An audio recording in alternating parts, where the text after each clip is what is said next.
Quand j'ai commencé à partager mes vidéos où je récitais le Coran en arabe, je ne portais pas le voile. J'ai reçu énormément de critiques disant que c'était obligatoire. Sauf que non, ce n'est pas obligatoire. C'est certes recommandé, mais ce n'est pas une obligation religieuse pour lire le Coran. Et pendant longtemps, je n'ai pas voulu céder à cette pression. Je ne voulais pas transmettre cette information comme quoi c'est obligatoire, alors je le fais. Alors, je n'ai pas de science, mais je connais un minimum ma religion et sur ce sujet, je sais que ce n'est pas obligatoire.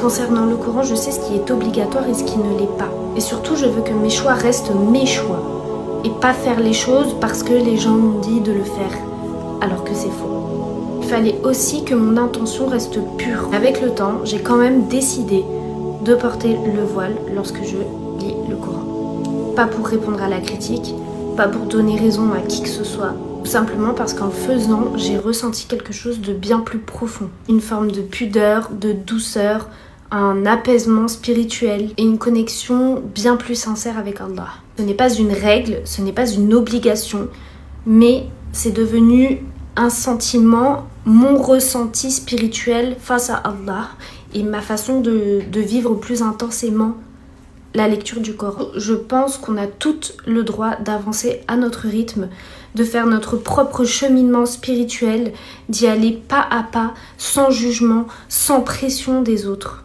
et sans avoir besoin de prouver quoi que ce soit à qui que ce soit. Mon intention a changé et mon cœur aussi. Et aujourd'hui, si je lis le Coran voilé, c'est tout simplement parce que ça me rapproche plus de mon Créateur et pas pour plaire à qui que ce soit ou pour répondre à une obligation qui n'existe pas et qui a été inventée de toutes parts.